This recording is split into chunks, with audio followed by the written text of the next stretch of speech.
Hello and welcome to Woodbridge, the best town around. My name is John McCormick. I'm the mayor of this great town, and we're here today for a very special announcement about the Woodbridge MicroGrid. I'd first like to welcome a couple of longtime friends from the old days in Trenton, BPU President Rick Moroz, and former Assemblyman and current BPU Commissioner Upendra Shivakula. We're here today, okay, that's good.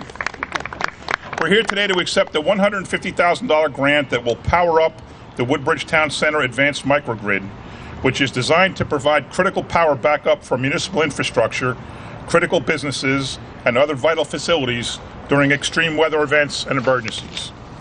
I know the word microgrid is not something that everyone knows much about, but for a town like Woodbridge, it's critical that we maintain reliable power in order to provide vital services when they are needed most. One of the lessons we learned from Superstorm Sandy was the importance of ensuring that the township facilities providing vital services and emergency shelter continue to have power so they can address residents' health and safety needs. The idea of having a redundant electric distribution system seems almost common sense when you look at how critical our electric supply is. Police, fire, communications, emergency services, gas, medical needs, these are just some of the things that rely on our power system being up and running 24/7.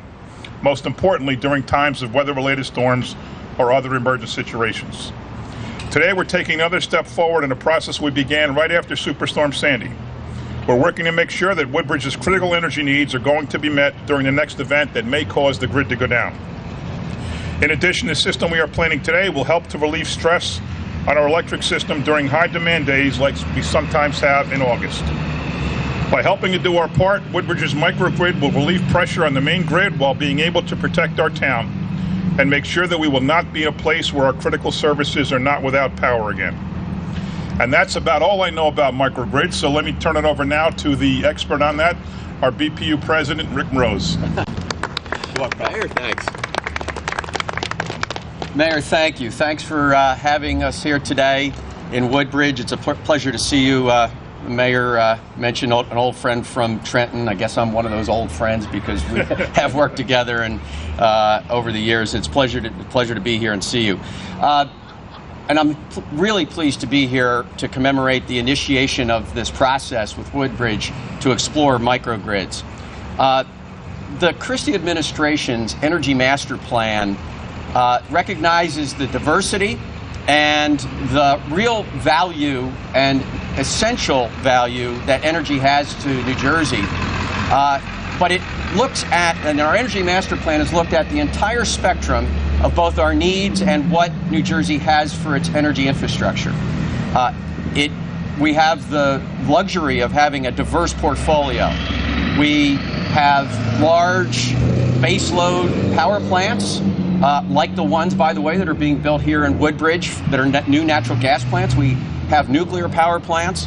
But New Jersey's also always had a tradition of exploring the use of on-site generation, distributed energy resources. And the Energy Master Plan of 2011 focused on the need to continue to build energy resources in New Jersey, to continue to explore these technologies like distributed energy resources, like combined heat and power on site for resiliency, as well as to reduce loads from the grid, and now to recognize what is the evolution of the electric grid, the technology that now drives something called the integrated grid. And it's that focus on distributed energy resources that really came to light, as the mayor mentioned, during Superstorm Sandy, when there were failures to the grid as a whole and the need to have islanded locations for emergency purposes. And that's what brings us here today. Our 2015 Energy Master Plan update, which recognized the critical need for on-site generation, particularly during emergency circumstances, is what led the Board of Public Utilities to today, which is to explore specific microgrid projects for resiliency, so that we could take advantage of local generation and local distributed energy resources and island them if necessary if there's an outage to the grid, and separately with the emerging technologies to see how we can prove out these microgrids like we will explore with Woodbridge. Here on Main Street, if we can prove this out operationally, from the technological and operational level and financially, we can do this anywhere in New Jersey. So we're pleased to be able to be here. I, along with my colleagues, have now authorized grants for a feasibility study like we'll undertake with Woodbridge in 12 other locations throughout the state. We're pleased to commemorate the initiation of this process with Woodbridge. My colleague, Upendra Shivakula on the BPU, joins me today. Upendra, it's a pleasure to have you with us to be able to witness the beginning of this work. Connecting the critical facilities like the City Hall and the emergency management facilities for Woodbridge, along with some retail operations, hopefully will prove out that we can have these distributed energy resources, keep power going in the case of an emergency, and explore the emerging technology which is going to come for the evolution of the electric grid. So, Mayor, I'm pleased to be here to, like I said, recognize the initiation of this project. And over the next 6 months or so, we really look forward to having our work, our staff, your consultants, and your team working to try to make this a reality, a microgrid in Woodbridge. So thanks for having us, and it's a pleasure to be here. Thank you to BPU President Rick Moroz. And now, as I said before, another longtime friend, Commissioner Upendra Shivakula. Would you like to say a few words?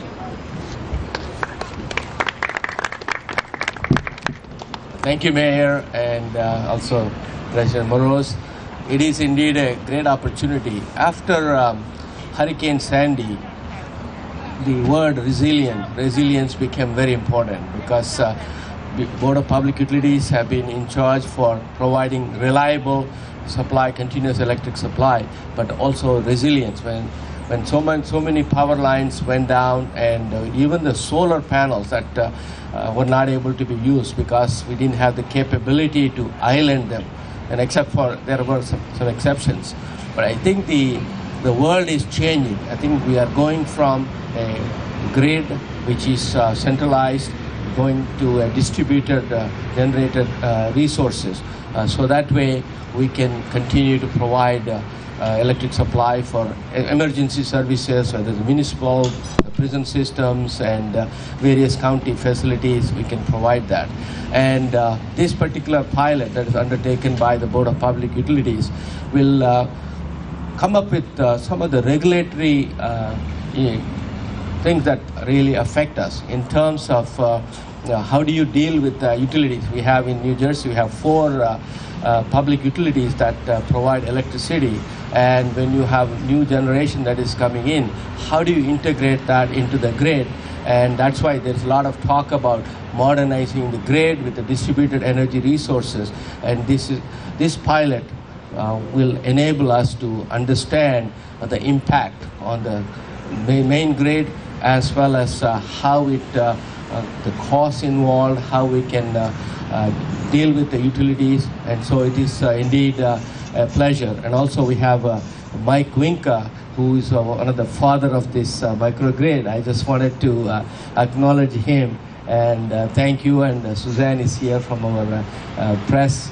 And it is indeed a great opportunity, and Woodbridge is always leading in many of these aspects under the leadership of Mayor McCormick. And I just want to wish you all the best, and we'll work with you all the way. Thank you.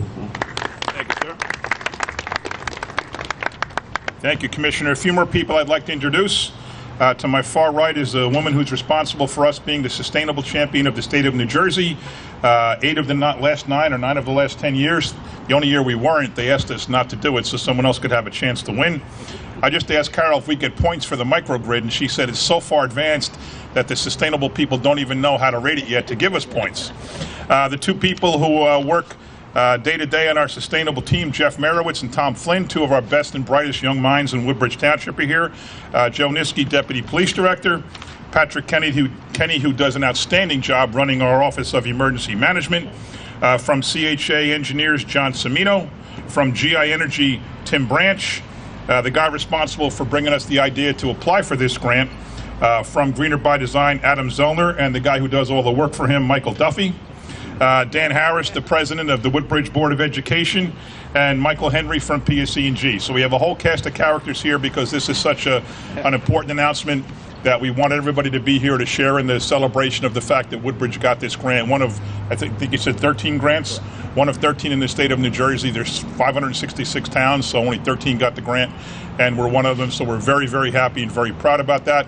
And once again, want to thank BPU President Rick Moroz and former Assemblyman, current BPU Commissioner Upendra Shivakula. See, I have to be a friend of his, because how else could you say Upendra Shivakula so flawlessly? I have to know him from a long time ago. So thank you all for coming out to help us celebrate this very important event in Woodbridge Township. Thank you. Okay, now we took the whole crowd downstairs to our police communication systems. I'm going to let Sergeant Provic give us a quick tour of the place. Very good. This is the communication center. This is where we receive all our 911 calls, our fire calls, our EMS calls. In addition, we also field all tows for vehicles and anything else that you could think of. We receive calls all day long. We handle approximately close to 1 million calls a day.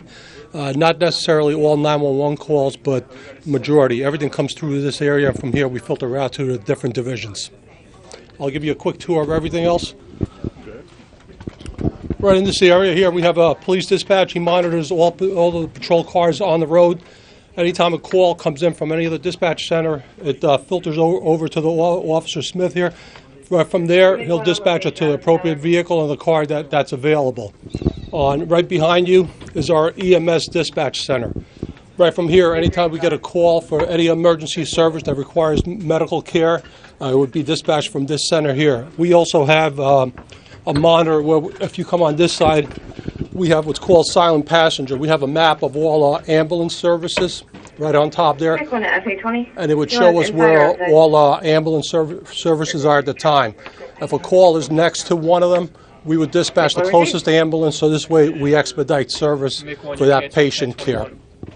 Yeah, a lot of the times I notice when there is an emergency situation, multiple fire and ambulances come ashore. And is there a way you are able to streamline that? Yes, we do. We are streamlining, and a lot of times we'll use as an example as a motor vehicle crash accident where there's 2 cars and there's multiple people involved there.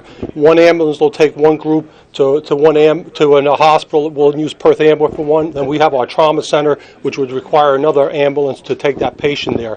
We can't rely on one ambulance transferring, otherwise it would take an extended period of time to provide that care that they would require. So you're able to control that? We're able to control everything up here. We have a full visual at all times. It's GPS tracking. We know where they're at all times, the speed that they're traveling, if they make any stops, and if they're out of service. And then once that ambulance is out of service, we would obviously move on to the next one, to the next available. Thank you. Okay. And then we have a lot of other stuff in here. We do our prisoner monitoring here as well. Without actually going into it, we don't have any prisoners in there, but that's where we view, in addition to an officer having a one-on-one visualization of the individual when we have him in our care. And then every part of this building, or a large portion thereof, is under video surveillance in the event that we ever need it for future, or we can see different things unfold before they actually unfold. 1023. Anything else? I mean, we could go on all day with this center. There's a lot going on. Mayor, I'm going to turn this back over Well, to you. just last question. The fact that we got this microgrid, I'm not sure how much you know about it. I don't want to put you on the spot. But the fact is now we have this microgrid as a backup power supply.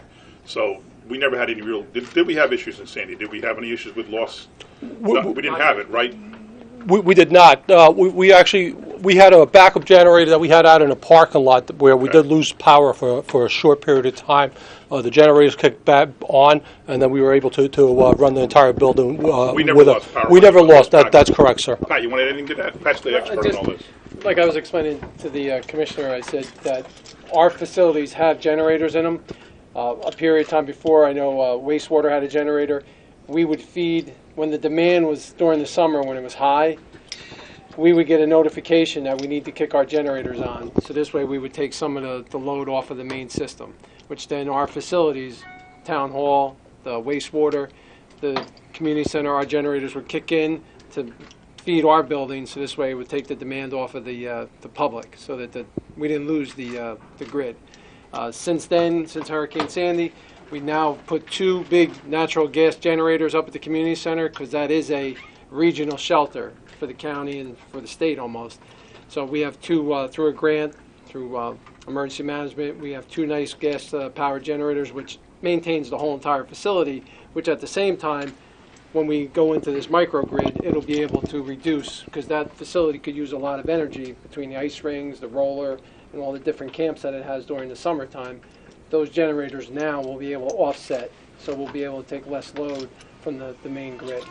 Just from an operations standpoint, in the middle of an event, let's say that there's a storm, or in particular if there's an electrical outage, are you working from here to be in contact with the county OEM? I work, I'm either from in here or I'm out on the road. Okay. But I keep in contact with the county. When we start to lose power in different areas, I'm monitoring it. I'm calling PSE&G, or dispatchers calling PSE&G. I'm out there trying to troubleshoot where the problem is. I'm pretty good with knowing my grid around here, what runs where. So if I lose a certain area, I know to look for trouble spots. And then we go find the trouble spots, whether it's a 13 kV down, whether it's a fuse that's blown, a transformer that's blown. I try to isolate it, get it to PSE&G as fast as possible, so this way they can get somebody out there fast to fix it and get it back on. Right. During Hurricane Sandy, we lost, the whole town was out. Right. But within 24 hours, the whole town was back, because we knew where a lot of our problems were, and they got crews out here fast to fix things and get everything back up and running. Just because the mayor. Yeah. And in terms of if you've even thought this far, maybe the consulting team has given some thought to, with the microgrid, would there be some operational control that's integrated into the center? Is that how this would work? In terms of when like a storm comes, are you able to island your generators, CHPs? We can run our facilities. Independent of Independent, yes. With their backup. Their backup. Generation, right? If we lose power, our generators kick in. If we needed to manually turn them on, we can manually turn them on to override the system. But for the most part, we've been very fortunate that our generators are good enough. They're tested weekly, and they're made sure that they run, so this way we don't have any downtime. And is there currently any backup generation for the schools? Or do you even have that? Is there? I think in the new school, School 11, Right. as well as probably Woodbridge Middle School, they'll have backup generators. But the not other existing, schools, 24 not buildings. familiar. Yeah, Right. 24 buildings, right. not all. Yeah. Yeah. And that's a reason why we switched to the community center. Right. Because when you were talking about shelters, you'd have to Yes. bring generators in to man So everything that when you're running community a center shelter. does not currently have any backup generators, or it does? The community center does. Okay. We actually switched all of our sheltering operation to the community center because we had a backup generator there. Now we've actually increased, went from the one that was, it would man so much of the building but not the whole entire facility, to now 2 big natural gas generators, which takes care of the whole entire facility now. But I'm going to mention, you started before, the microgrid covers not only Town Hall, but it covers the Woodbridge Fire Department, which is the largest fire department in the town. It covers the wastewater station, which, when that goes down, Right. forget about it. It covers 3 schools, and it covers 3 senior buildings. Yeah. And I made light of it before, but it covers the Rio Diner, and it covers the bagel place across the street, because when there's a massive emergency, people need to be fed. Yeah. And that's serious, that they're 24/7 already. But that's serious that you have a spot covered by the grid that can actually make sure people can stay working during an emergency. Right. Even emergency workers, all your emergency Yeah, workers everybody, are yeah, out there yeah. too, besides the residents that are being sheltered. Great staging area for everything. Right. Very good. All right, so thank you all Thank for you. coming out. Thank you. Thank you, Mayor. See how important this grant really is to the township.